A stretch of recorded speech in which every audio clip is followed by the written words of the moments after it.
Jake Plapek, let me make sure I'm getting this right. You have, off of basically 110,000 TikTok followers, your SEO PPC agency is making 15 to 18 million a year.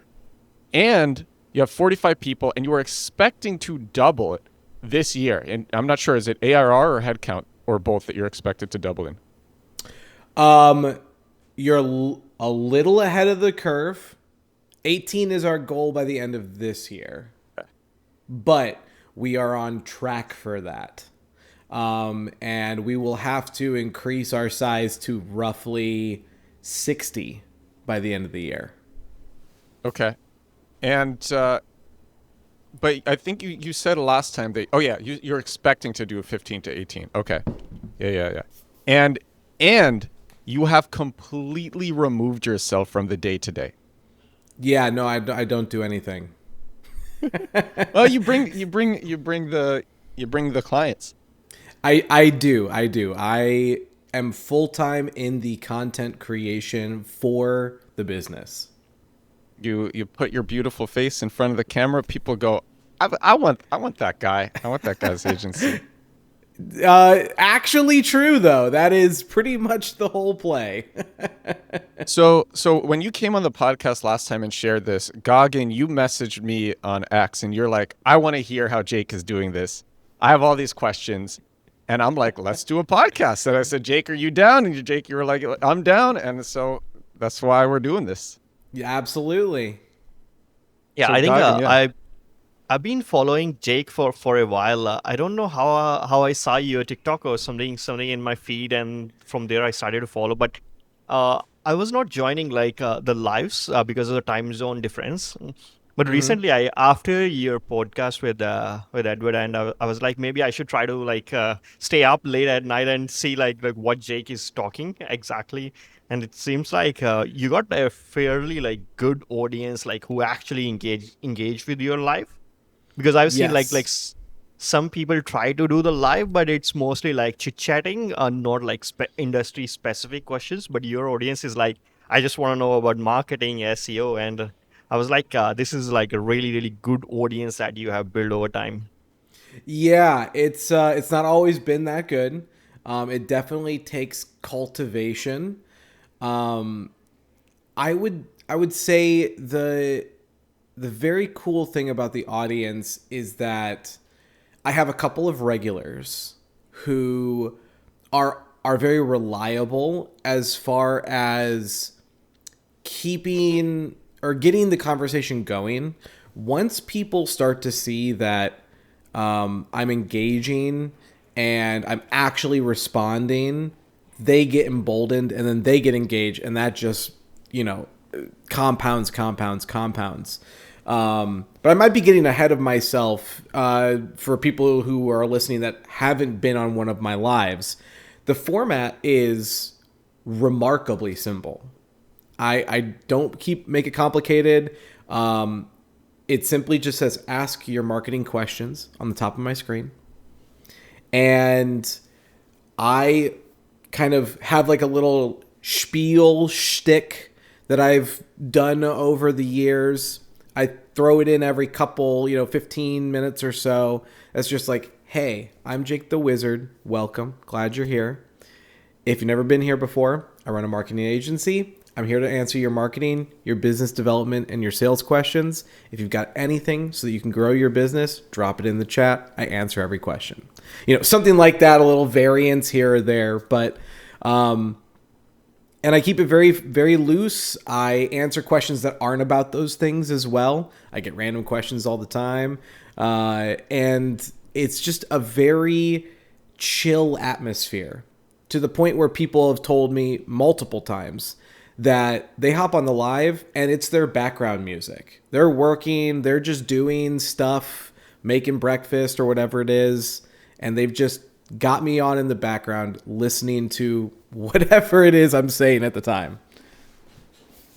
How did you was that a strategy to grow the agency, or you just like stumbled upon doing lives and it sort of like started to work out for you, or did you like plan it actually and you was like this is something that is working out for other people's. Maybe I should build a similar strategy to grow my business or get more leads?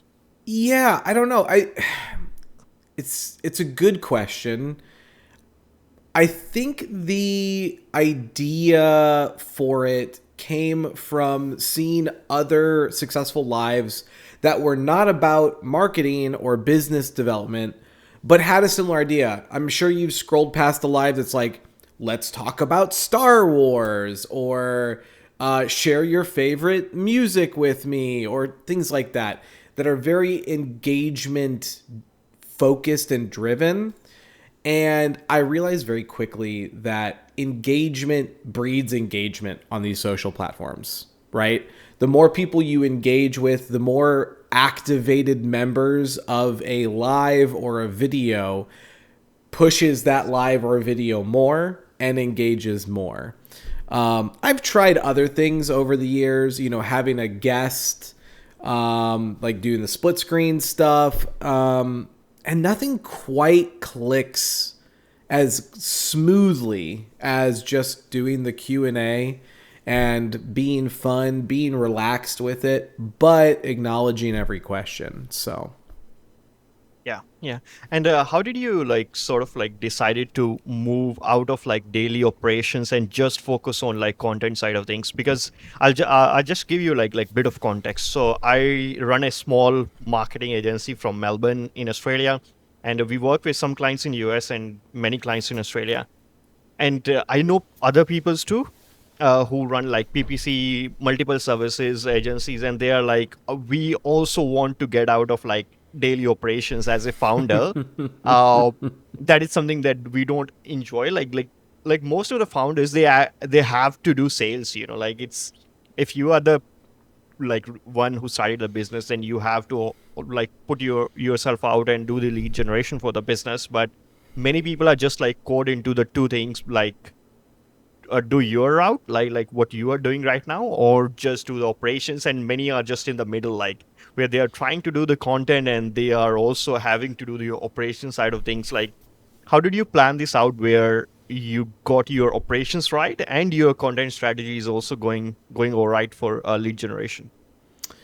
This method of marketing is so effective, I had to make sure it wasn't against Google's rules before I kept doing it. It's a form of SEO I call compact keywords. Whereas most SEO focuses on putting up articles to answer questions how, what, when, compact keywords focuses on putting up dozens of pages that sell to searchers who are actually looking to buy. These pages rank on Google and convert so much better than normal that when I discovered this years ago, I couldn't believe this was allowed. It's less work too. The average compact keywords page is only 415 words. Compact Keywords is a 13-hour deep course on getting sales with SEO. A customer recently said, "Each lesson is dense with information. You're giving years worth of experience boiled down into 15 to 30-minute lessons with no filler or fluff. I feel like I'm gaining a new superpower." Compact Keywords is about setting up an SEO funnel that brings you sales for years and years and years. It works with AI,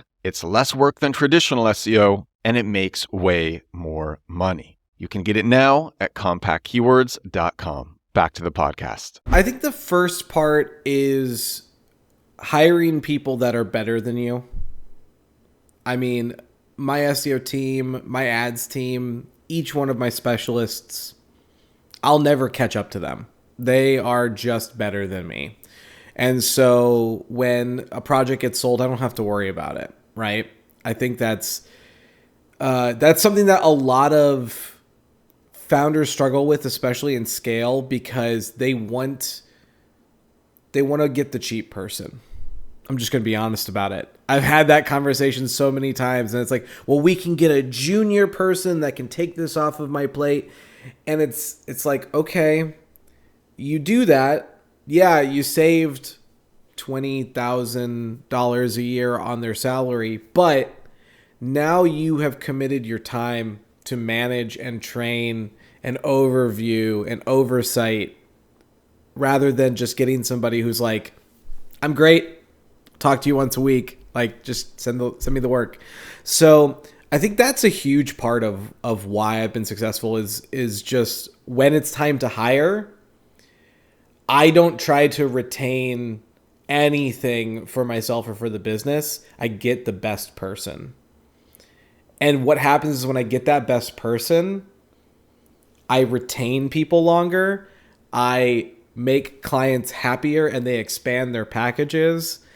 And I even had a conversation with one client who was like, we did kind of the handoff, which is always a clumsy piece where it's like, I'm not going to be doing this anymore. It's now going to be Josh, right?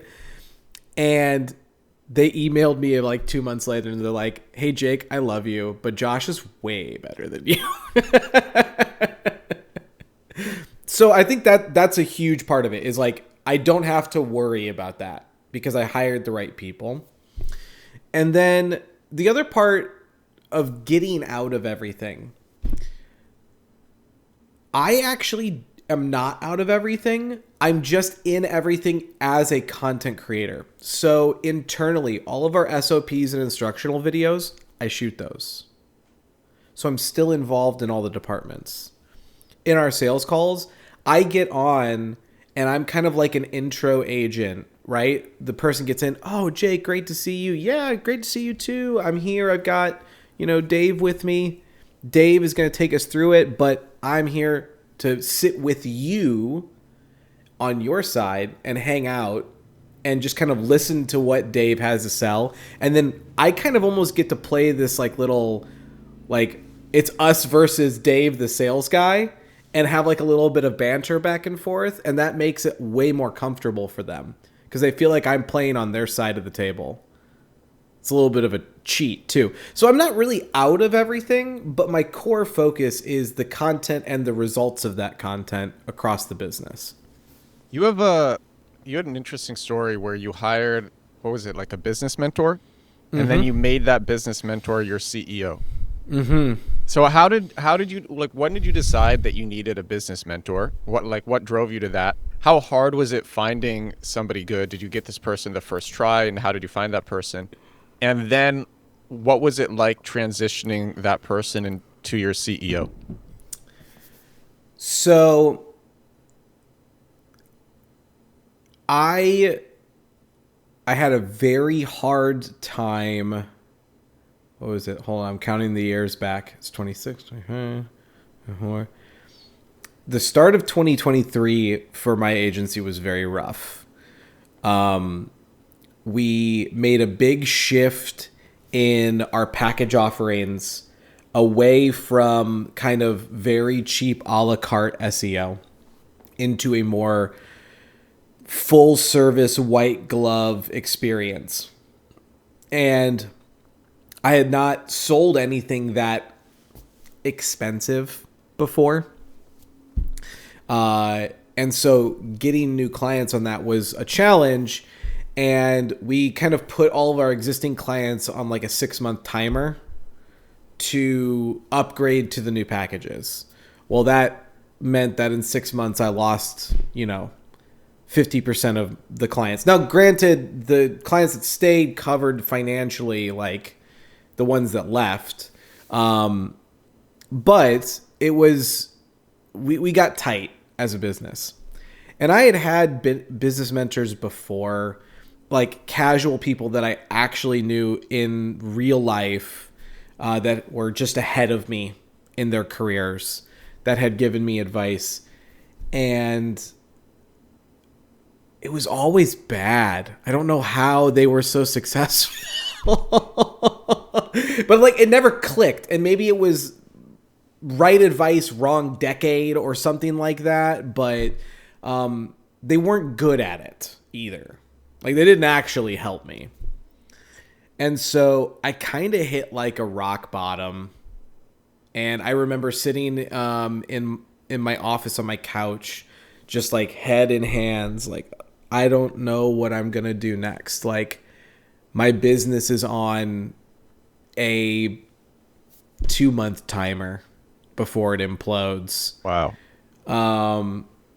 And my lovely wife came in and she was like, you're good at what you do. Just do what you do and let me, my wife, step in and take care of some of the things that I'm bad at. Like, I'm terrible at finance management, like the collecting of bills and all that. And she's like, and let's find somebody to help us, not make some mistakes. And so I looked around, but no one really clicked. Nothing made sense. And then I got a LinkedIn message, a cold LinkedIn DM. For those of you who are wondering if this trick works, from a guy. And it just hit me in a different way than any other cold DM did. He seemed more chill, like he didn't need it. This was, because he could.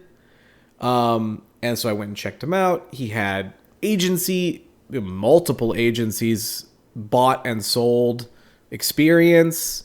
And he wasn't like 70 years old, which was a benefit. And so I was like, I'm just going to call this guy and just see what happens.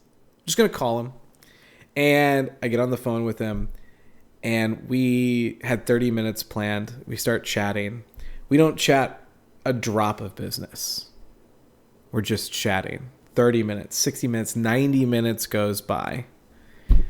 And I'm like, I'd love to work with you, Dave. Like, if not work with you, like, give me your phone number. Let's text and be buddies. And he's like, great, here's my fee. And I looked at it and I was like, there's not a chance in hell I can afford this right now. Not a chance. And he's like, okay, let's do 3 months. Pay me what you can. And so that started.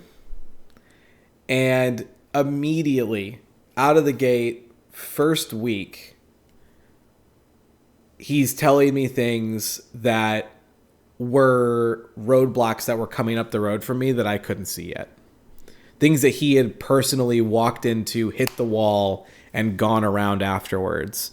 And so it was like having radar out in front of my business. He was able to just see the trend in my business. And the best part is he didn't take over. If I said I wanted to do it this way, he was like, great, let's work it that way. And I still made some mistakes. And he totally let me make them. But it was a really refreshing experience to have someone on the team that had made all of those mistakes. And so at the same time, I really kicked it into high gear with TikTok.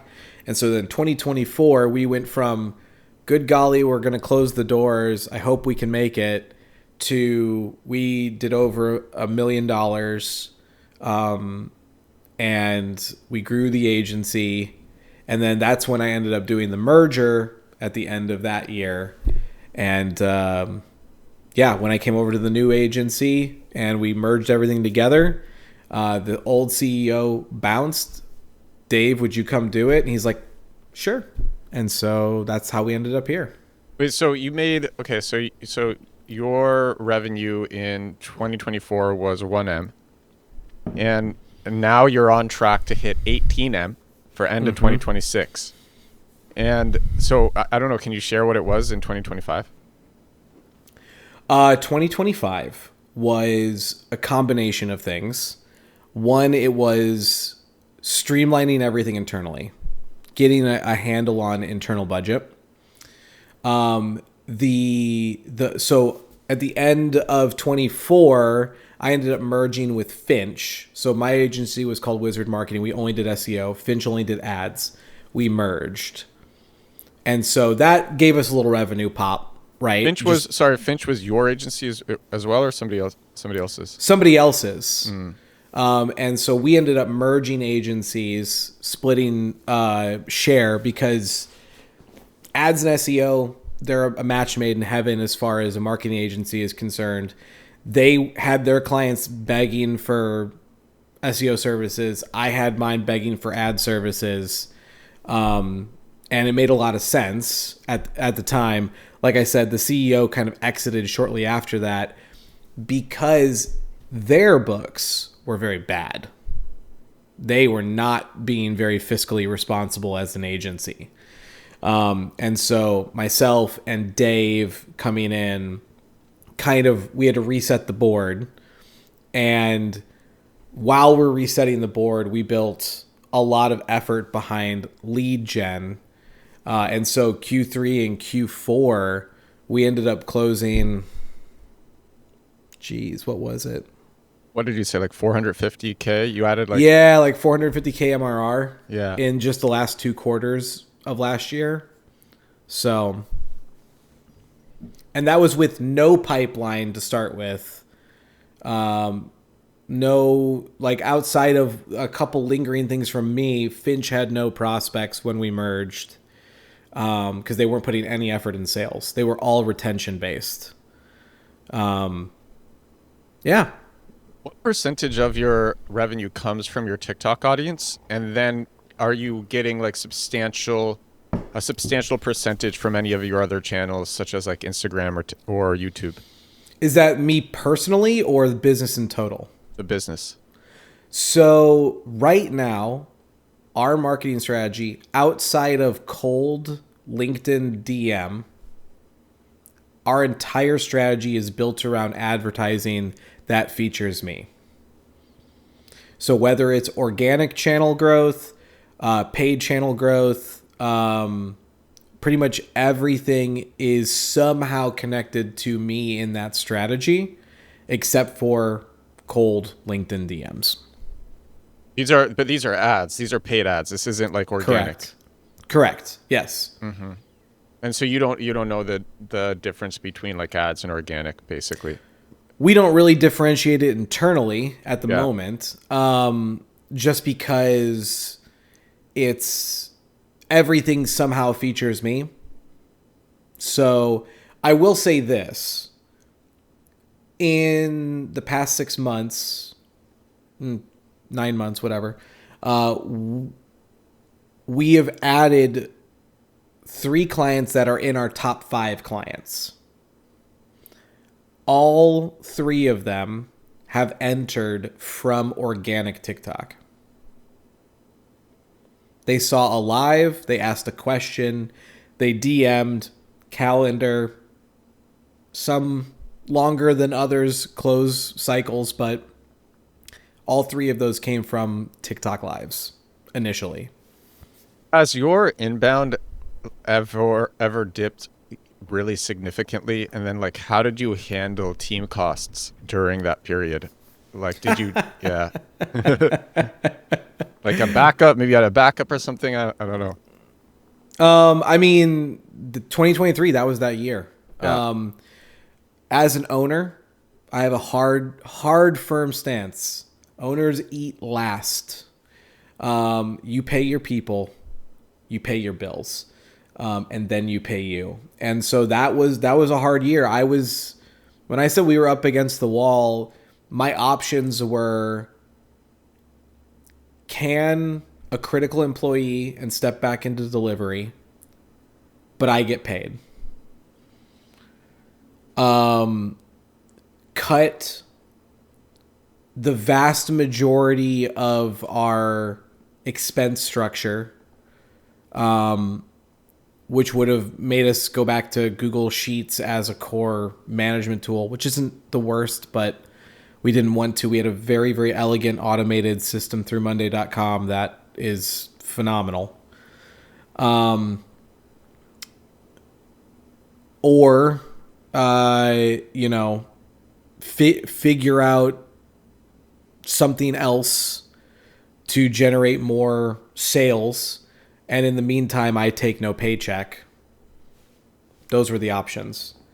And I chose option 3. I went without pay for 5-6 months. And I had to make a lot of personal life changes, It was pretty much just groceries and gas, and that was it for a couple months. But you make those choices, and I'm glad I did, because all of those people who I kept on payroll, stayed on payroll, are still on payroll. They're phenomenal. And you know what? Unless they watch this, they probably don't even know it happened. Yeah. Maybe, who knows if they'll watch. When you're doing the lives, how often do people ask you questions you don't know the answer to? Because the thing about SEO is it's so research heavy and it's so nuanced and case by case basis. And like I like getting, the questions that I get on this podcast, it's people asking you about their specific situations in which to give like a really good answer. You actually have to look at their sites, and looking at their sites requires focusing and quiet. So how do you do that with the lives? Oh, okay. You caught me. All right. The secret is that there are tiers of how good an answer is. Okay. I can give an excellent sounding semi non-answer to something that I know is that level of investigation. I'm also blessed that I've been doing this for over 13 years, and I've seen a lot of businesses. I've worked in a lot of industries. I just have weird levels of experience in random things that allow me to give semi-decent answers to some of those things. But on the flip side, the amount of repeat questions that I get live to live is astronomically insane. To the point where my regulars have jokes about my answers being the same for some of these questions. And it's like a little internal meme within the community. Are you syndicating your lives across every platform that accepts lives, like X and YouTube and Twitch and Instagram? I have tried it. And there are two reasons why I haven't been doing it recently. Number one is that when you use a specific platform and their specific streaming tools, you tend to get better results. If I try to go live to TikTok through OBS... All right, I'm going to tell you something. So I had on this e-commerce girl. Her name is Kieta Dervishi, and she live streams simultaneously to all these platforms. She uses an individual phone for each of them, and she literally has a row of phones like this. But it's more effort, but like she makes so much more money because of it. Yeah, and that's definitely a consideration, because so there's the tech component where it just, like, my TikTok lives average at least 60 people for the whole live, and it rotates out, right? It ends up being about 1,700 people who see the live over an hour 15. Awesome. When I do it through other technology that isn't innate, I'm lucky to hold 30. Yeah. So it's, number one, it's there. Number two is that the effort to manage and the confusion that it creates, at least for my format. If I'm on TikTok and I get a question on Instagram and I answer it and the people can't scroll and find it in the comments, they go, "What are you answering? This is recorded. This is fake. I'm out." And it creates actually a dissonance. For me, in my format, it would literally be better for me to do, like, I'm going to be on TikTok and then immediately afterwards start an Instagram and then immediately afterwards start a YouTube. Like, that would be a better format. I could see maybe you would have like you would have like all the phones lined up, and then you'd literally put like a cardboard icon of like TikTok over one phone, Instagram over another, and then you can say, "Oh, we have a question from David on Instagram and from Sophie on YouTube." Goggin, I've been hugging the mic, so I want to let you ask questions. I'm so sorry. No, I was just about to ask, like you mentioned that people engage with you on TikTok. Do they ever ask you, like if someone is converting from like a viewer to a lead, and they are asking like maybe run SEO or PPC campaigns, they come to you and they are like, Jake, we just want to work with you. We don't want to work with your team. Like, how do you handle that situation? Because Oh, many people like even my existing clients, because I just do SEO and we don't do anything else. uh, SEO, web development, and content writing also, but no PPC. And when I recommend, some other agency clients are like, no, no, no, no, we can pay you more, but you run our campaign. And I'm like, I don't know SEO, and my team don't. Oh, sorry, I know SEO only, my team don't know PPC, we can't do that for you. But they are like, no, we are not asking for recommendations. We just want you to do the PPC too. And I'm like, yeah. Fantastic question, by the way. This is a common question for people who are trying to do like a founder-led brand.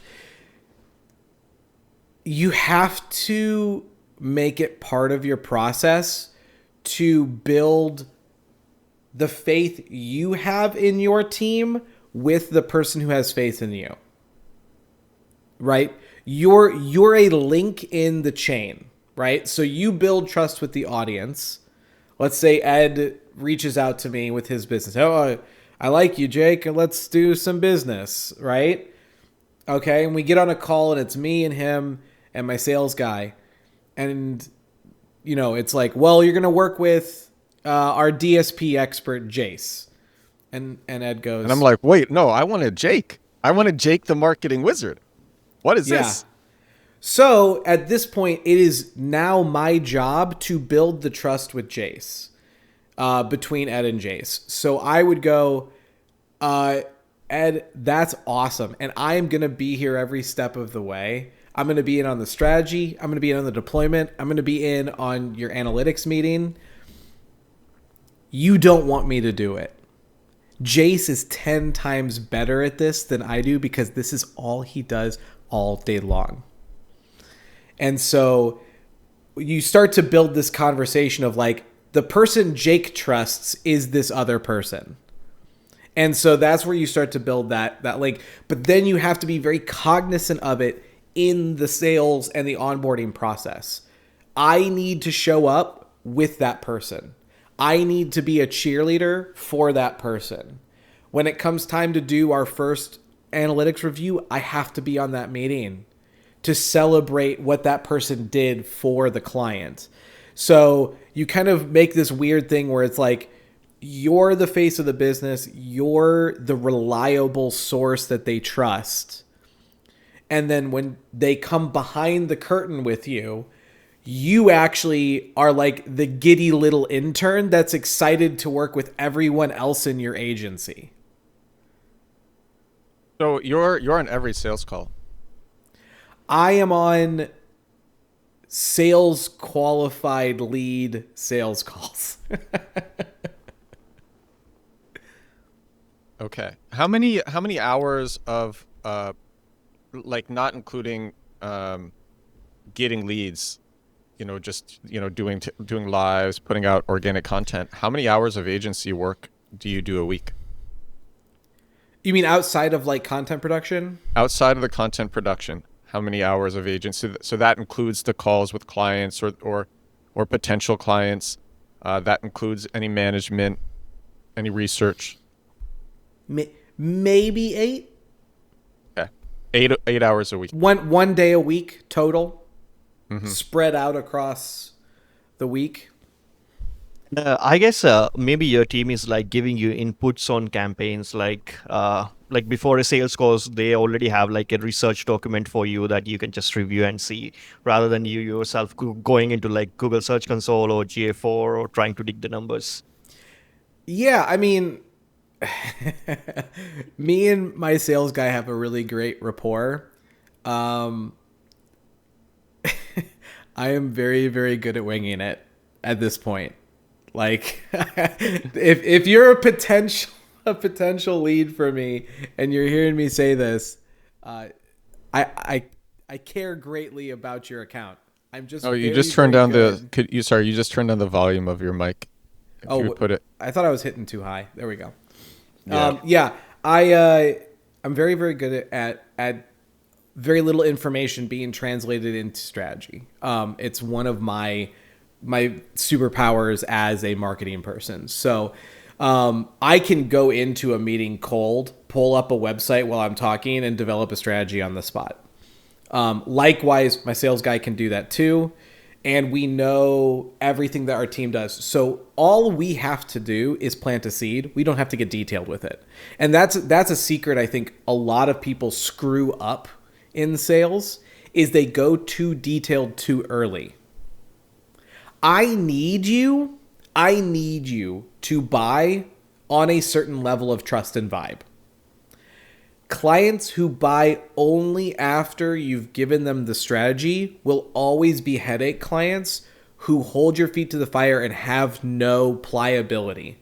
They're not adaptable. They're not going to be able to shift to a new strategy or a new idea in flight. They're going to want to stick to the plan. Even if it's bad after you've rolled it out and you see that it's not working, they won't want to switch. And so inevitably that will fall. So that's why we always want them to get some level of buy-in before we go detailed on the strategy. Yes, I think that is a great approach. Even like to me, like once I feel like it's the sales process is getting too long, like they are asking for meeting with brand manager, and then next week they are scheduling with marketing manager, and next week they want to do a meeting with some other person, and next week they are like, oh, our executive want you to see you, and the longer it gets and the more people they want to involve in the sales process, the messier it is after that. Even if your strategy is all right, but it's going to be like 5-6 people performance managing your campaign from the client side, while it should just be like 1 or 2 people from their side. Absolutely. And that's the role that, once we get behind the curtain and we get into the sales process, that's really the job that I play. Is if they want to bring in someone that isn't the salesperson, right? I'm there to catch it because they've built trust with me. And if I can play the expert on TV, if you will, right? Usually we can get past I want to talk to the guy who's actually going to have his hands on the keyboard for my, everybody knows that one, right? So I just kind of intercept that as much as possible and let the sales guy do his magic. But if they want to get into details, if they're like, we cannot buy without a plan, we make them pay for it. Yep. How much do you rely on full-time staff versus part-time contractors for delivery? And do you ever subcontract to white label partners when demand spikes beyond like what your delivery team can afford? We have a very detailed scaling org chart. We have trigger points that let us know we need to hire this person before it becomes a problem. So we are not caught off guard typically, unless we have like a huge week, right? Which would be a great problem to have.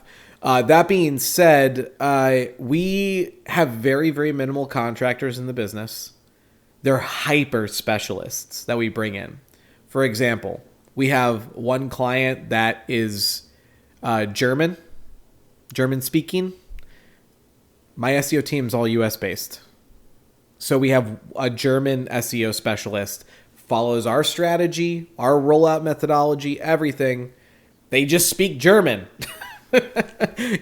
So that's kind of where we'll touch on those elements where it's just like so far outside of the scope typically.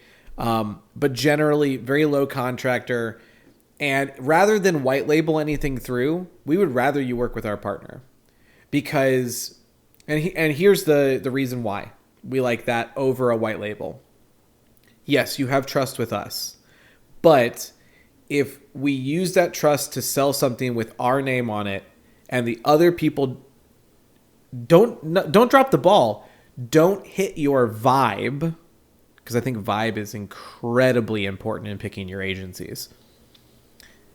We will lose a reliable good client.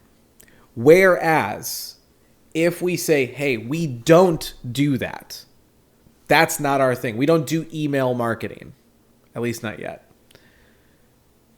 Work with these guys. We love them. We think they're awesome. But you're going to have your own relationship with them. If that fizzles, we're okay. Most of the time. Okay? If it succeeds and crushes, they like us more for bringing them an awesome agency. Yeah. And the amount of rev we would make on the pass-through as a white label is not worth the retention cost of that client. Or they have a bad experience and then they write something negative publicly. Exactly, and it was completely out of our hands. Yeah. So we will white label for other companies, but we don't do any white label pass-throughs for our clients.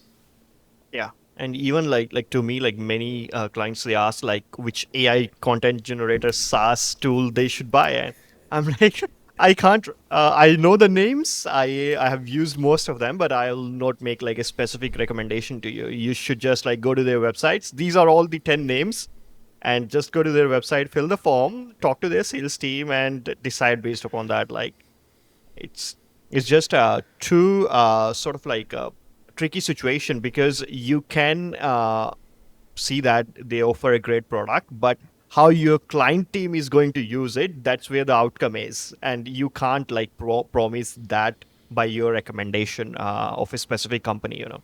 Right. Yeah. I mean, let me just throw a counterpoint in. That's the safe way. Yeah. But if you do give a recommendation, people love when the people they trust have opinions. And it can be a good point to build relationship and trust by giving them, look, I've tried 10 of them. This is the one I really like. Right? Test these other ones. This is the one I really like. I know you're not in the U.S., but every year the U.S. president is asked which football team are they rooting for in the Super Bowl. Yeah. And every year they say, I just hope it's a good game. I just hope it's a good game. You want your approval numbers to spike? Pick a team. I swear, like it's that important to people that you just have an opinion. A good call. Yeah. I think it also like depends upon what sort of relationship you have with clients, and also I just wanted to ask you about the delivery part that Edward mentioned earlier.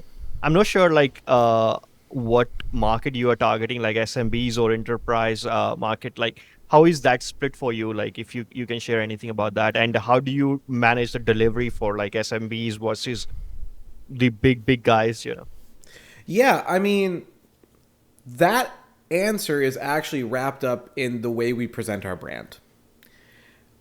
The way that we come to market, our not selling proposition, but our point of interest is that every single person on our exec team has built and sold agencies.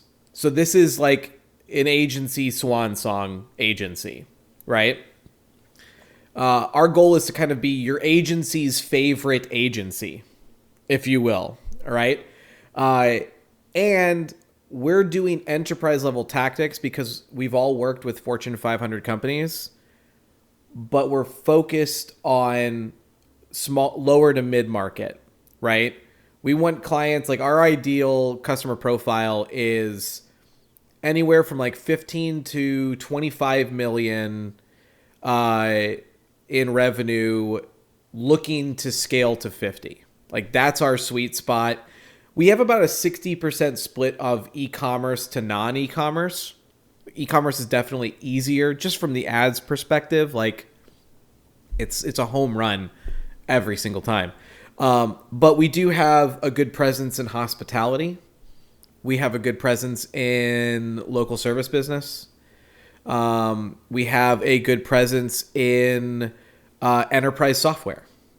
So it's really more about who wants to grow and go. That's more important to us because the clients who let us run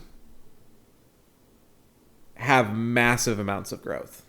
Like, I'm not giving you a marketing line here, okay?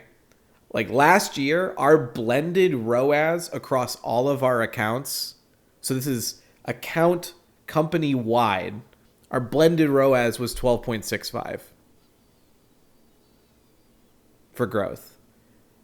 So we're going to make your needles move. We're going to find the other problems in your business. Is logistics a problem? Is product fulfillment a problem? Like, you're going to know real quick working with us.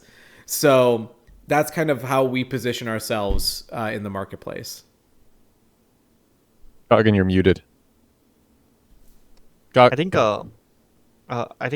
that is great approach. Like if you can move the needle for SMBs, you can of course do great work for enterprises. And if you know you have already worked with like large brands, then of course you can bring those strategies back to the like small brands that you're working with.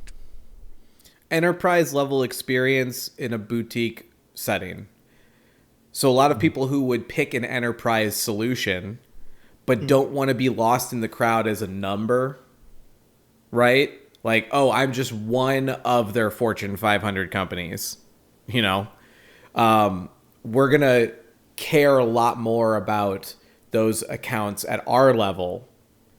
You're going to get that specialty experience. Whereas if you went to like, you know, Omnicom or something, you're going to buy. Who are you again?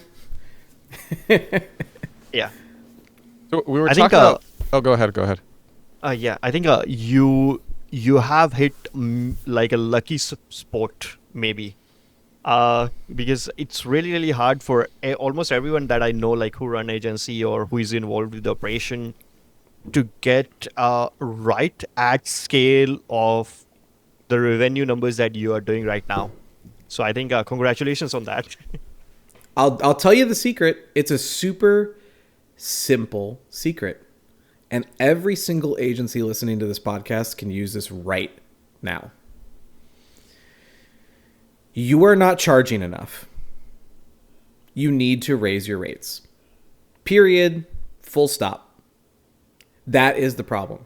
I was stagnant for 5 years of my agency because I wanted to make my product accessible. I wanted to make, let people buy it. Let them have it. They need it. Yes, they do. And that is a great heart to have. And if that's why you're in business, because you want to help your clients, you're a fantastic founder. That being said, your product is probably worth 2, 3, or 4 times more than you're charging for it. And the clients know it already. They already know it.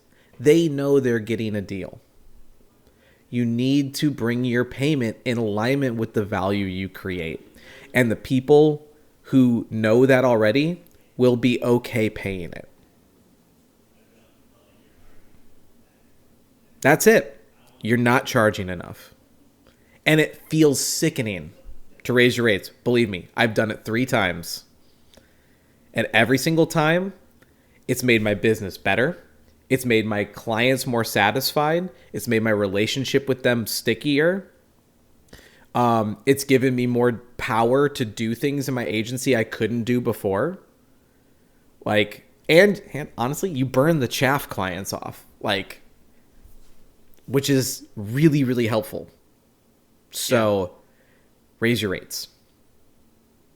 Yep, that's the way. That's That's it. the secret sauce. That is the secret sauce. Yeah.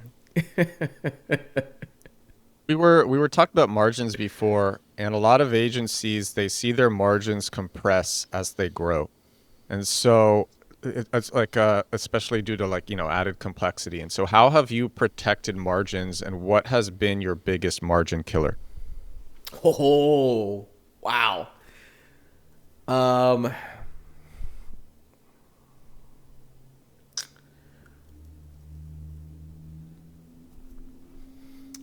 The biggest margin killer is when you panic sell. When you look at the books and you're like, I need to sell 2 more clients, and you cut the cost to get those clients on the books, and then it burns you for 12, 24, 36 months. That is a margin killer. As far as like an active margin killer, you need to do a credit card review once a quarter. What are we paying for in this business, guys? You just collect things along the way. It's not malicious. No one's doing anything bad. You probably needed that thing, but the vast amount of like we're just rolling the card every month is really bad. And then the last thing I would say, and this one hurts, especially if you're a founder who like cares about your people, I can almost guarantee you have a person on staff that you should have fired 6 months ago. And if you're listening to this podcast and a name popped into your head, you need to go let that person go. And let me tell you my story of this, because this was a killer for me. I had a person on staff who was one of my OG staff members. I loved him to death. I trained him up from nothing. He was great. He was spunky. He was energetic. I cared about him personally. And it was great for a long time. And the business changed. And because of that, his job changed. And he did not like the new job that he was in. But we needed it. Oh, God, we needed him in that seat. And so over a 6-month period, he dropped the ball on delivery. He was bad at customer handling. He ended up losing us 4 clients. And I didn't want to, I was like, I can save him. I can help him. You know, he was in a rough spot in his personal life too. And I knew this. So I'm making all of these excuses for him. And I was like, he's not going to have money if I fire him. I'm going to ruin his life. And one of the things that my business coach came in and was like, you got to fire this guy. You got to let him go. It's going to be okay. You got to let him go. And I held off. Finally, I pulled the trigger. And he hated me. Oh, he hated me. So mad, lost it, texting me angry stuff, and like I had to shut him out of all the systems like really quickly before he did something. Anyways, flash forward 2.5 years, or flash forward 6 weeks, I replace him. Amazing, perfect fit, happy. Actually paid him a little less because it was just a perfect fit job. It wasn't like a catch-all job. He's been phenomenal. That person's still with me to this day. And then flash forward to literally last week, I got a text message from that original employee. He's doing phenomenal. He's an all-star at the agency he's at. He has a job that he loves. He's crushing it. He's making more money with that job than he was going to make with me in that same period of time. Like, it was the best thing for his life for me to fire him. He just didn't know it. I didn't know it. So don't feel bad. You can feel sad, but don't feel bad for firing someone. Got to do what you got to do. Goggin, you're muted. Oh, 1 second. I think sometimes you just have to see that a business is growing, but the person is not growing with it. Yes. And you can try everything to help them grow with it, but sometimes it just can't. It's almost like they have a different life that they should be pursuing rather than be with you and grow with career ladder in your business. So everything is part of your journey. Everything. And that pit stop for working for my business was a part of his career and his journey, and it benefited him greatly. And in his message to me literally last week, he was like, I am so grateful for the time. I would love to catch up and pick your brain. I have these new problems of my own in this business, and I think that you would have a good take on them. Like, his trust never disappeared. It was in the moment that he thought I was betraying him, but in actuality, I was freeing him up to go and take the next step in his journey. And, you know, that's just one story of that. I've got more of those, but it seems to work out just about every time. If you truly love a person on your staff and they are not cutting it, the most loving thing you can do is to release them to find the thing that's going to fit for them. And they're not going to be happy about it, and they're going to freak out, and they're going to panic, and then it's all going to be okay. You decided to remove yourself from operations. What was the phase out period like? So right now you said you're doing 8 hours of work a week, but like, what was it like when you were phasing yourself out? Yeah, great question. It took about 9 months. It took Wow. about 9 months to fully do the phase out.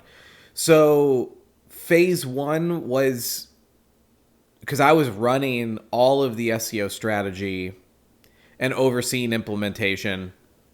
So I had to bring in somebody to oversee that and start training them. So we kind of sat in a seat together. I showed them how I thought. I showed them how I did everything. And I told them, I was like, you don't have to do it exactly this way. You have to achieve the same kind of output, right? And so that was like a 3-month period of just handling that. And then I transitioned into kind of an oversight on the SEO department. And that was really like making sure core clients or key clients were finding success, maybe being on some of their meetings still. For the non, tier 2, tier 3 clients, being available, sending them some emails, checking in, playing a little bit of a like, hey, my guy that you're now with doesn't know I'm sending this email. How's it going? And playing a little bit of that kind of role, and then just still doing some training. Oh, hey, this process should be like this. Ooh, this output's a little off. Let's do it more like this. And then shifting that into month 7 to 9, where I was kind of just on call for the team. And setting up all of the ancillary parts of the business that interfaced with SEO. So like making sure sales is dialed in before I step away, making sure that billing is filled in before I step away. And so it was a good process. And then, starting January, I was fully cut off from, I'm a department of 1 now. And I have no responsibilities in any other department. So, Before you started this process, did you announce it to the company that this is your sort of like a yearly goal that you want to achieve, or it just happens, yeah, it was definitely a goal. It was talked about. The long haul goal is that the presence that I'm building now will generate more presence. So we'll be at trade shows and we'll be at speaking stages and, getting in front of the more enterprise level, and we'll be able to scale up in between that time, right? So it's like the business is in a good spot to match the strategy, because I am getting some good size accounts that are coming through the work that I'm doing, but they're not too big that we can't handle them. Right? And they're not too small that they're frustrating.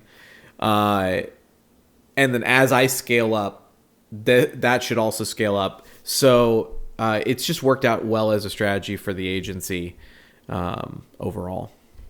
Yeah. And also how did your personal brand helps you with recruiting? Do you end up getting a lot of inbound from really high quality people trying to work for you, or how does that work? Yes, it's probably not quite the volume that you think it is. But we have a careers page on the website specifically for this process because at least 2 times a week in my lives, people are like, I'd love to work with you. And we are a fully remote global agency.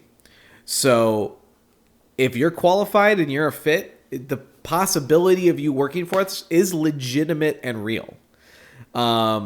It's just a matter of when we're following that scaling growth org chart, when something comes available, we put it out there and we'll see who gets it. So When there's issues with client accounts, I think we were talking about this before. Is there a management layer that handles that, or does it still come back to you? And how did you build that buffer, and when did it kick in? yeah, that's a good one.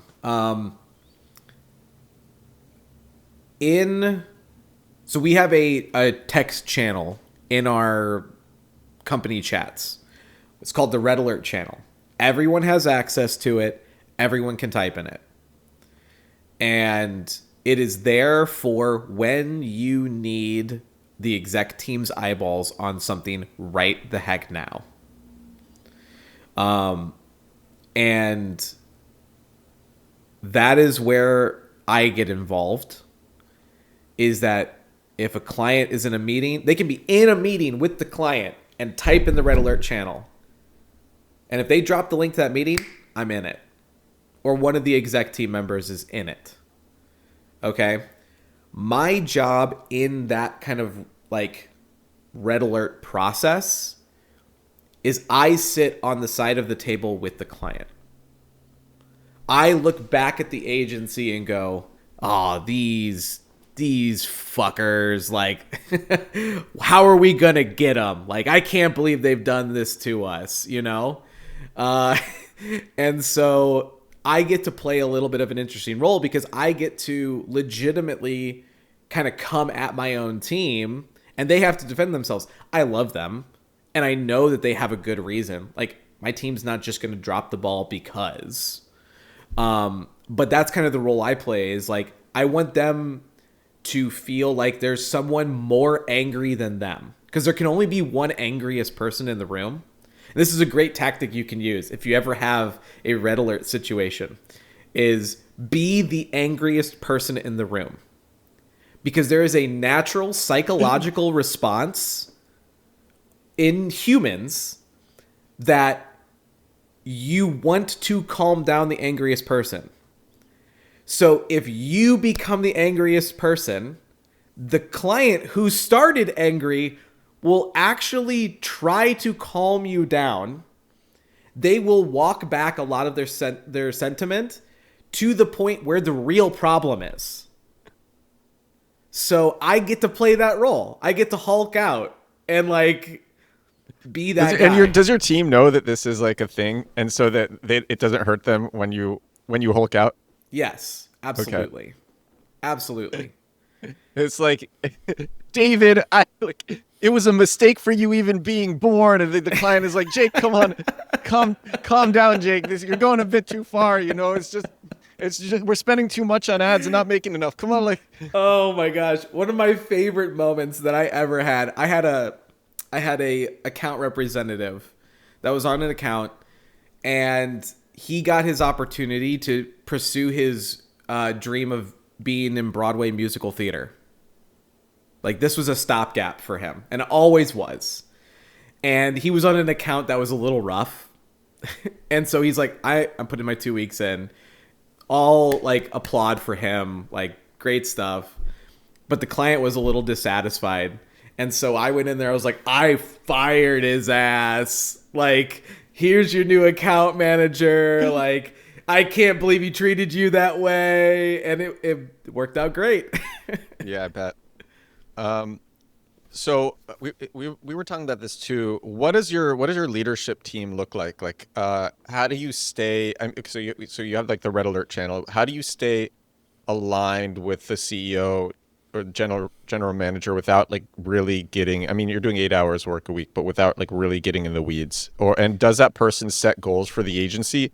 independently, or does the strategic direction still come from you? Yeah, so we follow the EOS model from Traction. If you've not read the book Traction, recommend you go and pick it up.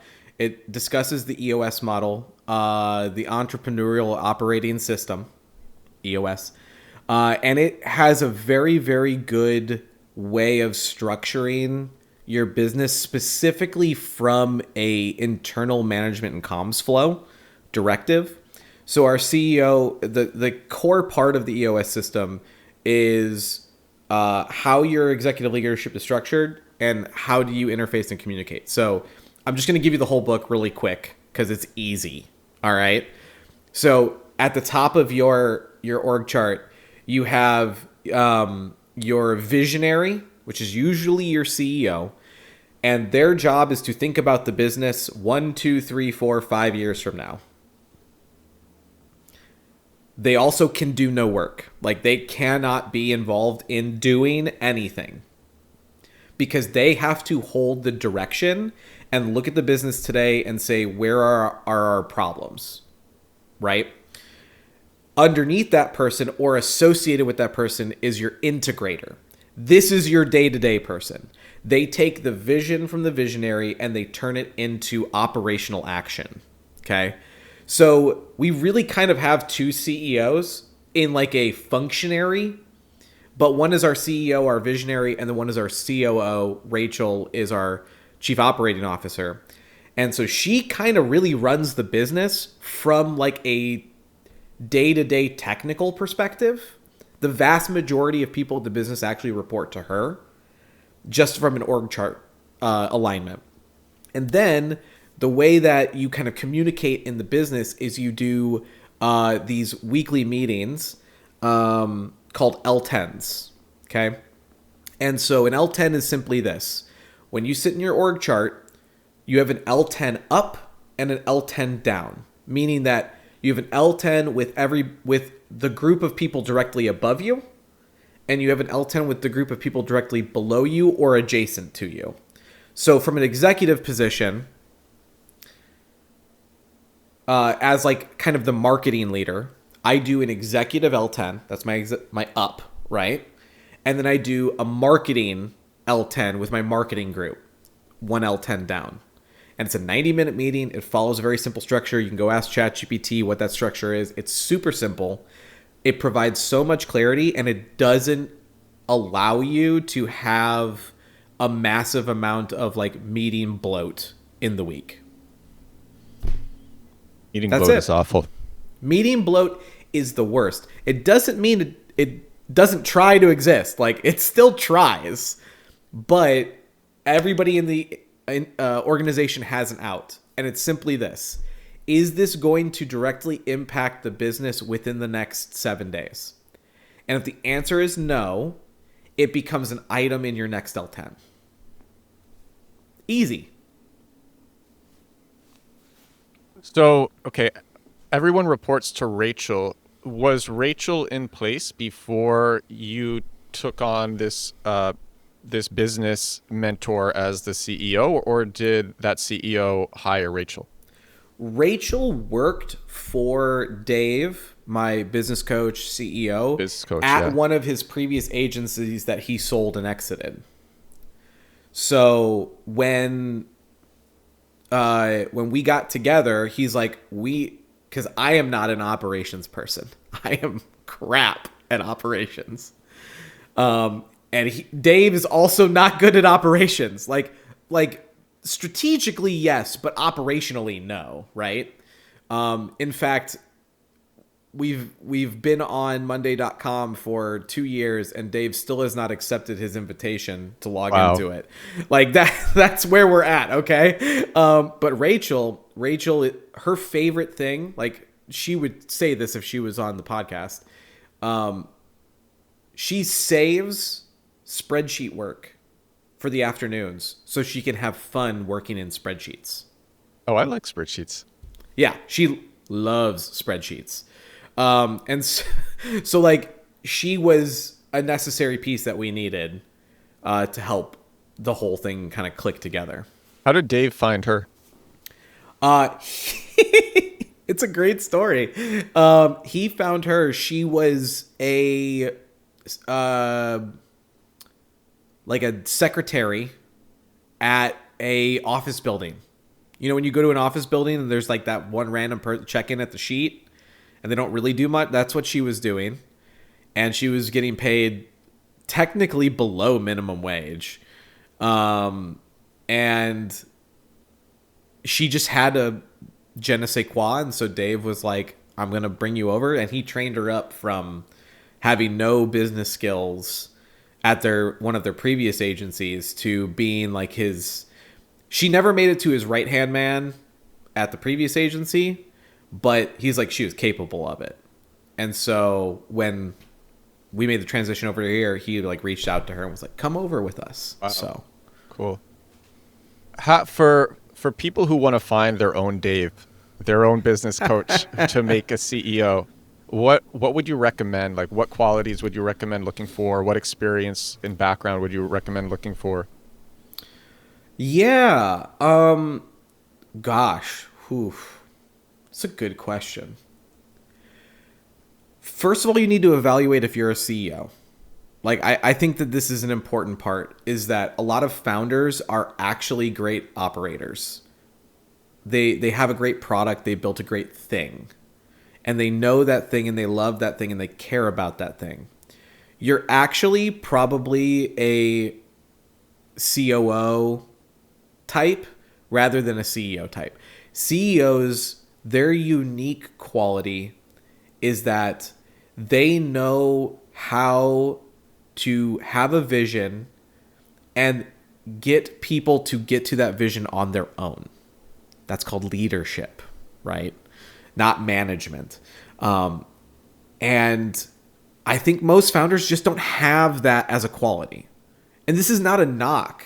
If you're a founder and you're going, man, I do love the product, but I just can't get people to get on board with the long-term vision, you're not a CEO. That's okay. You can be the owner and you could be the lowest position in your company.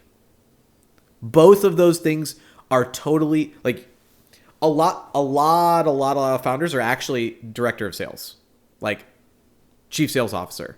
That is your real role because you know it and you can bring the energy and you can bring the heat to people. That might be a great seat for you. But casting the vision in a way that gets people to come to the vision rather than training people towards the vision. You still need to train people, don't get me wrong on that. But it's not an inherent talent and it is difficult to train. And so if you're in a business and you can't do the books, what do? You hire an accountant. Well, if you're in a business and you can't vision cast correctly and in a way that impacts your team, you need to get a CEO. And there's no harm, no foul in that. A lot of people think that that's a bad choice because they're very protective of their business. I take a little bit more of a realistic approach about that. I like that distinction between management and leadership. Like that was something that I had to learn at one of my previous companies, which was, it was just, you might have ideas of how things should go, but if you want people to actually do the best work that they are capable of, you need to let them decide for themselves, even when you disagree with their decisions. Absolutely. Disagree and commit is one of my favorite phrases. I say it all the time. I disagree with your take, but you're closer to the ground on it than I am, so I'm going to commit to your decision. I think it's a fantastic way to be respectful and positive forward movement instead of freezing up the company, because decision fatigue is real, and the more that they stack up, the worse it gets. So you've got to choose and go. And I'm sure with website design, Goggin, you know this, where you get to the end and you're like, this website's done, and they're still tweaking it, and they're still tweaking it, and you're like, just put it freaking live. Like, come on. That's just a microcosm. It's the same deal at every layer of the business. Yeah. And I think one of the biggest unlock for me was realizing that it's not my business. I am an employee of the business. So if you put like it's my business and you're approaching it from that side, then it becomes more of like ego approach where you're like, I am the best CEO, I can run my business, this is my business, I should be doing the operations, I should be doing the sales. But once I personally like shifted from like, this is the business account, this is my company registration, and I am an employee, and I need to hire better employees who can run these specific things for me. That's where I was like, okay, now I can grow. And until I was like, I need to hold on to it. This is my thing. So every problem is my problem, and every win is my win. And but once you let go that, and you are like, I'm just an employee of this business, then you approach like, this is just a business. Sales guys, we need sales, head of sales, or someone to run like web development. We can just hire anyone. And anyone's win in the business is their win. I should try to celebrate that and not like trying to take ownership of that. So this was like a sort of like a big thing where I had to shift my mindset, because I did computer science at the university and I was like geeking out for like 4 years. It's not like I was talking to like a lot of people who are running the business or who are studying marketing. So I had like really technical approach to it, where I was like, okay, this is how you write the Python code, and this is how I'm going to run the business, and this is how I'm going to interact with people. But it did not work out. But once I realized that this is not like my thing, that I need to hold on to it like so firmly. I'm just an employee of the company, and even though it's my company, but I need to consider myself as like an employee and just do the best as an employee would do for my company, not like a owner would approach it. Yeah, I mean, I've said this for closing in on a decade. Great founders want to fire themselves as fast as possible. Like that's really what it comes down to, because the more time you give yourself as a founder, the more impact you can actually have on the business. So if you have the business running and you kind of sit outside of it, when you have client issues, when you have delivery issues, when you have issues with the books, you can step in and you have all of the space, the time, and the clarity to devote to fixing that. So don't be afraid to put someone else in charge. My cousin, he has a business. It's the most insane thing ever, but it works very well for him. His whole business is he buys struggling businesses that have good opportunity, right? And he basically takes the owner and moves them out of the org or to the correct seat in the org, and he hires a Harvard business grad to be the CEO. And then he forgets he owns that business. And he just keeps doing that over and over again. Dude has like 75 businesses at this point, and he makes more money than the three of us will in our lifetimes. I mean, if you see this when you do with a disagree and commit, when you disagree and commit, it causes people to own their decisions, and so if they do get it wrong, they actually learn from the mistake. Versus like if you just tell somebody what to do, they might not learn. This is a hard sentence. I know both of you know this. Pain is the greatest teacher. Giving someone a safe space to fail in is one of the greatest gifts you can give a person. And this isn't just a business thing, this is a life thing. I do it with my kids all the time. I'm going to give you a safe space to fail. And they actually develop and learn something from that. I think that it's an important distinction to make, and disagree and commit is a great way to do that, because you've already publicly addressed the direction that you think it should go. So there's already a backup plan. There's already another route that we can take. But I'm going to give you the safe space to fail. And if you win, I'm super pumped I was wrong. And if you lose, you won't lose again.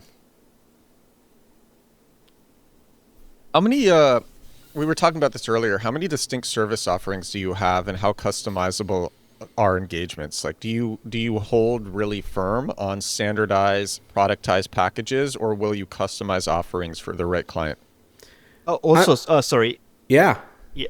I just wanted to add to like what you said, Jake, because I think both of you guys are like maybe 10 to 15 or maybe 20 years ahead of me in terms of like age and career and life experience. So I think for me, the cost of any small failure is really high right now because of my age. I don't have the level of the reputation, level of like team skills and everything else, you know.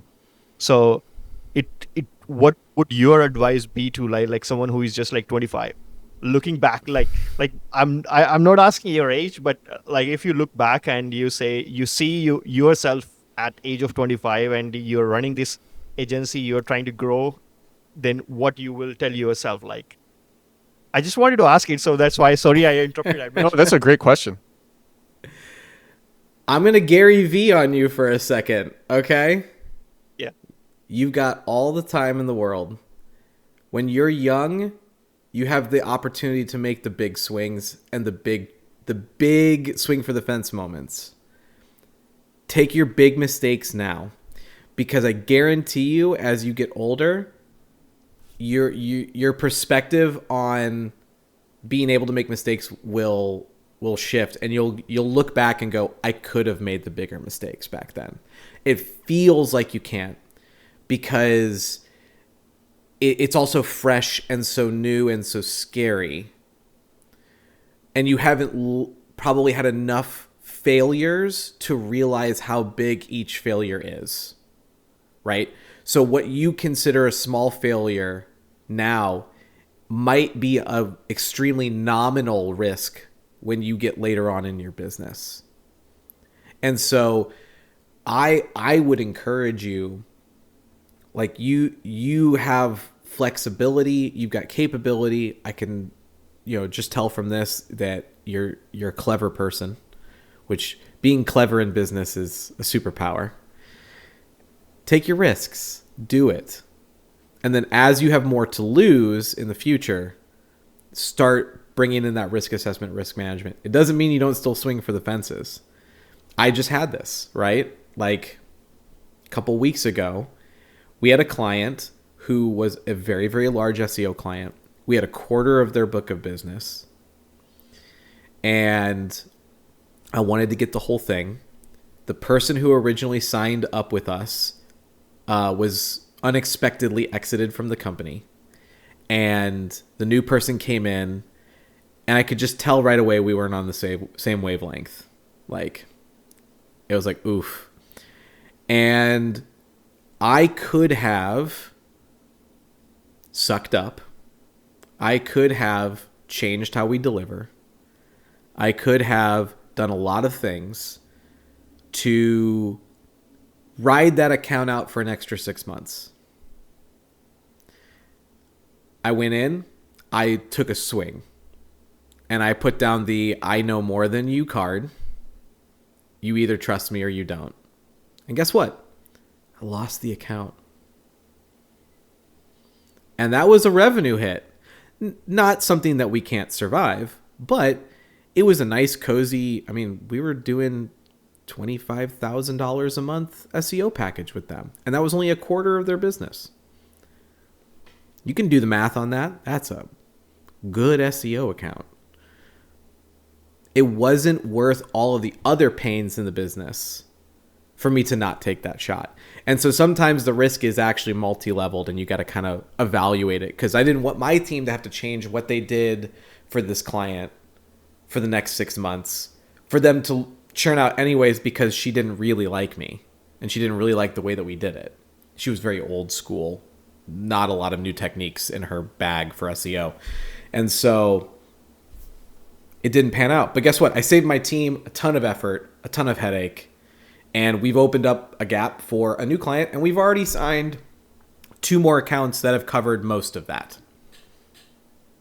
So take the swings. Yeah. I'm trying to go as max as possible. Like I'll just give you like one example. Like last year in October, I was in Dubai for some time for some business meetings, and then I got introduced to like a management company, like who run businesses for like people who are like out of their business, like they are rich enough, but it's sort of like a management company, like a family house, which manages around like 56 businesses in Dubai, in Middle East, in Australia, in Singapore combined. And the guy told me that for free, you will have to audit 56 sites. If you audit all these and prepare a plan, unique plan for each of these sites, I'll sign you on for all 56 sites. And I was like, oh, it's going to be a lot of work. And every site was not like a small site. Every site was had like thousands of pages. Then I was just like, okay, let's take the bet, prepare a unique strategy for each of the site, and we present it. And he signed up for 8 sites. He did not sign up for 56, but he signed up for 8. But that relationship ended up like me getting introduced to like the biggest airlines in Asia, and me doing consulting projects with them. And I was like, that was the best bet that I took. I felt disappointed because we did like audit of like 56 site, but we ended up signing like 8. But later on, when he introduced me to the largest airline, and I was like, oh my god. Oh yeah. So Oh yeah. It's great. I Risk is the friend of opportunity. You just don't know what doors are going to open. So, you got to swing. Take the shot. Talk about your service offerings now. So you don't customize them. It sounds like you just have standard productized packages. From an SEO perspective, yes. We have tiers. Every single tier includes all the same stuff. It's just how much of it do you want. So that makes that really easy. And then on the ad side, pick your platforms. We have a platform fee, and then we have a percent of spend, and that allows us to scale with how many campaigns we have to manage. So it's not cute, it's not creative, it's not clever, it's not new, but it's reliable and it works, and it makes sure that my team is covered, that we're profitable, and that they get what they pay for. How did you arrive at these at the set of services that you offer now, and like how often do you evaluate them? We evaluate them constantly, but we don't move too quickly on changing anything. Our sales guy really wanted to always play with the pricing of the packages. We kind of had to put that to bed and be like, look, we will evaluate for change once a quarter. That's it. For that quarter, that's the pricing. Don't freaking change it. Because 80% of the time, you're probably right. You're probably right with what you're doing. The client just is off in la la land, right? Our SEO packages start at $3,500, and that's a pill for people to swallow. Not every business can do that. And the secret is, I'm not trying to do it for every business, right? It's $3,500 worth of value. You're getting everything. Yeah, you're getting everything. You're getting backlinks. You're getting a lot of technical enhancement. You're getting content creator writers that build a brand voice profile for you. You're getting oodles of competitor and market analysis that go into everything we do. You're getting access to our custom reporting systems that we've built. Like it is truly $3,500 worth of value. And there's always the unspoken thing, which is like, I gotta make some money, right? Like that's what kills me is when people are like, ooh, you're too expensive. And then they try and talk you down. Like, well, what's in it? What's in it? And they're doing their own math. And it's like, I'm out. We're not going to play this game. We literally had a client go to one of our suppliers and find out what our costs were with the supplier and came back to us and was like, you're going to charge me this or I quit. And it was like, it took our margin. Like we try to hold a 33% margin. Okay. That's where we try to land. It would have taken our margin to 4%. And we're like, no. No. Because you have to make money as a business. It's not just a survival technique. We can't roll over month to month and have nothing in the bank. So the people who don't see the value in it, some people are on the fence and you can maybe convince them of it. Other people, they're never going to get there, and they're going to think you're robbing people, and that's fine. That's okay. Yeah.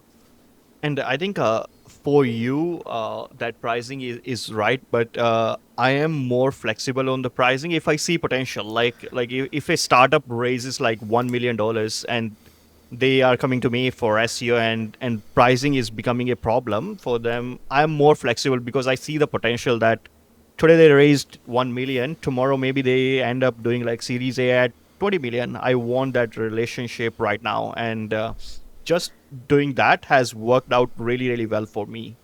That I am ready to lower my margin if I see big potential in your business, that you can go from like 1 million, raising 1 million to becoming a 100 million valuation company in next 5 years. Oh, and we're going to do the same thing on our side. Yeah. If you come to us and you have a ads budget of 10K a month versus a company that comes to us who, like, we just had one come in our pipeline that we're talking with, they're spending $1 million a month on paid ads. Of course, we're going to adjust. We want you to get the most bang for your buck. We're going to make sure that we're profitable. But just to kind of put it in perspective, my first SEO package that I ever sold was $300 a month. And it was ludicrously underpriced. But I was trying to build up. I was getting a different kind of value from it. I was building those relationships. I was getting my name out there. I was showing the world that I existed. And so that was more important to me than, making all of that cash from it. Now I have a lot of employees. I've got to keep them together. I've got, my just cost of running my business on a monthly basis is 6 figures. Like, it's got to get paid somehow. And so there's going to be, with all the moving parts and 100 different customers, I've got to have wiggle room. And so those things happen. But you also get a better product because I have specialists. I have a technical SEO specialist. That's all he does, right? So like, you're getting more granular, more detailed, a better output. It's going to cost more. Yeah. How big do you think you get? Oh, go on. And just about services, like what Edward was asking earlier, like, are you trying to build like AI SEO service as a separate thing? Because everyone I'm talking with, they are like, we want AI SEO, but we don't want SEO. Like why you are trying to say that you need to do SEO? We just want to show up in ChatGPT, but you are coming back to SEO. So, we have a GEO page on our website. Mm-hmm. Because we do SEO for ourselves. I always ask them the same question. How do you want me to report that to you? Because I have tested over 15 GEO, AEO tools for analytics and reporting. And all of them are built on sand. I can report something to you, but it's all about how that information got pulled, and none of that part is reliable. So I can report to you this KPI, this metric from this AI tracking tool, but the way that they pulled that data in the first place is functionally unreliable. Is that what we're going to do? Do you want that? And I'll just be honest with them. Like, this is what the capability is. Or we can do SEO, and then in your Google Analytics, we can see referrers, and we can say, hey, look, your referrers this month from ChatGPT doubled. Oh, next month, it doubled again. Let's just walk that back strategically. What does that mean? Oh, we're showing up more AI. Derp. So it's like, do you need something special for that? And I kind of talk them out of a GEO route. But that's where my hiccup is with the whole thing. Is it's like, how do you report it? I can say I'm doing it all day long. How do you report it? Yeah. And also, like, are you getting leads from like ChatGPT or people saying that they found you on like Perplexity or AI Mode or AI Overviews? We've had your a few from experience- ChatGPT. We've had a few. We rank really well for e-commerce advertising agency as like a topical term. So we've had some stuff come through there. But the leads aren't as good quality as you want them to be. Okay. I think almost all the studies which are out there, the people say that leads from ChatGPT are high quality compared to Google search. Like, and even like personally, for my clients, I've seen that leads are not like that good either. Like it's almost as good as what you're getting from Google search. Like, Exactly. The problem with B2B in it is that B2B decision makers tend to fall on the upper spectrum of intelligence and critical thinking. And so they're using ChatGPT to generate a list. They're not using the data from it necessarily. Whereas if I was in like direct to consumer and I sell a specialty toilet brush that cleans your toilet and that shows up in ChatGPT and it's $19.99 for the toilet brush, normal consumers are gonna just click, go, buy. So it's just a different type of marketplace and perspective on that. yeah. How do you think about this? Like how you're expecting to do 15 to 18 annual revenue this year. Do you think about like what you could get to in 3 years, in 5 years? Oh yeah. Yeah. I mean my 6-year plan is 125.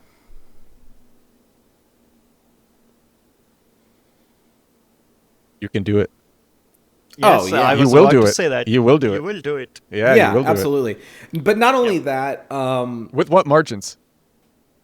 probably holding closer to a 25%. It's going to dip over time, but we're going to expand our service catalog. We want to become more full service over time. Like we're adding creative services right now. That's our newest ad. But for me, my personal goals, like that's the business goal, right? The CEO is holding that vision. That's what he's directing us towards. And there's multiple levels to that strategy. We're probably, as Finch, only going to get to 60 million on our own. But we're going to go and acquire other companies to expand, right? Like we'll go, when we're ready to go add email marketing, we're not going to just add it as a service line. We're going to go buy an email marketing company, bring in their entire book of business, add their 1 to whatever million to the pot, and then have that service line. So like there's definitely not just sell your way to 125 in 6 years. Like it's not just that simple. But for me personally, my goal is I'm really trying to build a media organization as kind of the front end of the whole business. I think we talked about this before, Ed, but Yeah. I want to build the Barstool Sports of business, where it's kind of this, it's part community, part, entertainment, part education, resource place where you can go and watch shows about, what are the top CFOs talking about? Or maybe a hilarious show, more comedy styled, about marketing fake products. Or, something kind of like Diary of the CEO. Like, we're going to have a lot of programming, and the plan is build that kind of as not just a marketing engine for the business, but its own entity as well. So building a business within the business and leveraging that in the entire thing as well. So When do you start doing that? it's already started. Oh yeah? Yeah. So it starts with, and again, I'm sharing some research that I've done here. Some hours, lots of hours. Most of these channels start with one person. One Wait, so person. you actually have like multiple channels now. Yes. But do you share those or no? So right now, the year one strategy is a lot of organic discovery and filling up those channels with existing content. So repurposing your content. No, its own unique content. So this is what I do every day is I'm filling up these other channels. Oh, you're posting on other channels. Yes, that people don't know about, that Okay. they're going to organically start to discover, and kind of building up my reputation. And then once my reputation gets to a point and I'm speaking on stages and my book comes out next quarter and, I've got a good following, bringing in more personalities, expanding to 2 or 3 personalities in the network, letting their audiences percolate based off of the audience that I've built, and then just continuing to expand that so that by the end of year 3, you've got about 8 to 10 personalities, all with their own shows. I mean, it's a process, but there's a formula to it. So Yeah. I feel like you're more on like creative side, like that's what you want to pursue. I love talking to people. My TikTok lives are no effort. It is one of my favorite. Yeah. This right now, if I could just do 2 of these podcasts a day and a TikTok live, I would be golden. Like this is my energy, because I'm built for it. I'm built for it. I grew up doing improv and theater. I have a naturally curious tendency about the world. I have enough experience to talk to a lot of things, and I have the capability to be excited for someone else. Yep. And so that unique combination of things lets me do this very well. Because I can tell you, before this podcast, I woke up about 9 to 10 minutes before it started. No prep, cup of coffee, let's go. And I've had a blast. And I hope you've had a blast. Yep. I've had a blast. I only have one last question, but Gagan, I'll let you if you have any more things to ask. I think that's pretty much it. But if you can just like maybe shed some light on like how you feel like as your experience sort of like you became more mature in terms of like marketing and everything else. How did your personal life sort of like change? Did you feel like those things went along really well, or did you struggle to manage both things at the same time, or how did you handle that? Like, and this is someone like maybe 25-year Jake asking to whatever your age is right now. Yeah. So my oldest daughter turned 12 on Sunday. Wow. Congrats. And thank you. Congress. I have made mistakes personally and professionally. And to do what I've done, I have sacrificed some things. And I don't know if they're the right call. But one thing I've always been good at is being there for people in a long haul. And you only have so much time. It is your most valuable currency. It's not even close. Money isn't even close to time as a currency. And I would just say, when you look back at the way you spent your time, don't have regrets. Regret is the killer of energy. Because there's nothing you can do about it now. And the only thing you can do is be better with that time spent going forward.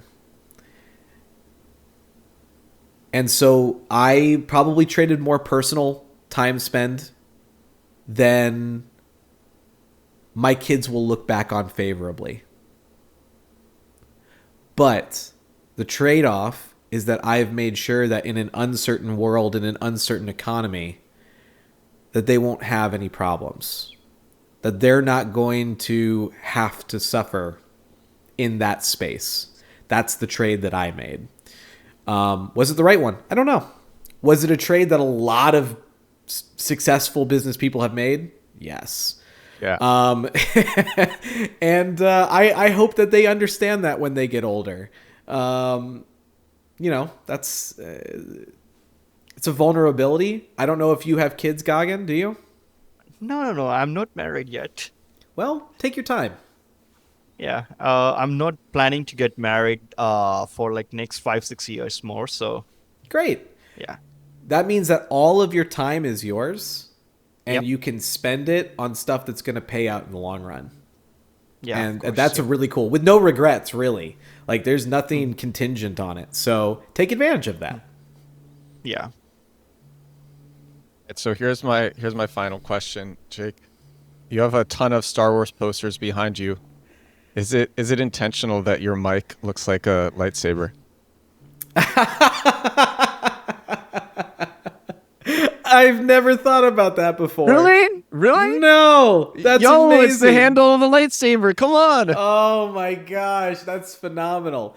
No, it's not intentional. The mic is intentional, but the design is not. I wanted to have a mic that was A, easy to use, but B, wasn't a Shure SMB 7 like everybody else on the market. Having pattern interrupts, having things that make you go, oh wait, what's that? It's priceless in the long haul of content. And so I found this one and I love it, and it will probably be my microphone for a long, long time. The beautiful looking lightsaber. That's really pointed looks like it. directly Come on. into my face. Yeah. Let me just turn this on. And All right. I Is this bet the thing keyboard working? keyboard is really cool too. Yeah, I love the keyboard. Oh yeah, I love the keyboard. This is my NES styled keyboard. So yeah, again, all just little subtle pattern interrupts to try and get people to stay and pay attention. It makes some amazing noises when you type on it, right? Oh, it's very clacky. Yeah, Very, very clacky. clacky. Yeah. Oh wow. Yeah. Yes. Oh, This is incredible. my work keyboard though. This is not my gaming keyboard. I have a small collection that I shuffle through based off of what I'm doing. Oh, that's awesome. I love that. All right. Well, Jake, thank you so much for answering our questions for 2 hours. Oh, I And had for a blast. Goggin. I could have kept going. It was a lot of fun. And Goggin for suggesting this episode in the first place. This was I think there's going to be a lot of people who find this valuable. I mean, I found it valuable. Goggin I probably found it valuable. So, I have This is- nothing but experience to share. And if it helps one person, that's more than enough. it'll help a lot of people. And everyone go check out Jake's live streams on TikTok. And coming soon, maybe to other platforms, I don't know. YouTube will be the focus, for sure. Yeah. This is episode 973 of The Edward Show. 973 days in a row doing this podcast since starting. No days missed. If you watch this on YouTube, thank you so much for watching. If you listened on Spotify or Apple Podcasts, thank you so much for listening. And I will talk to you again tomorrow. Bye now.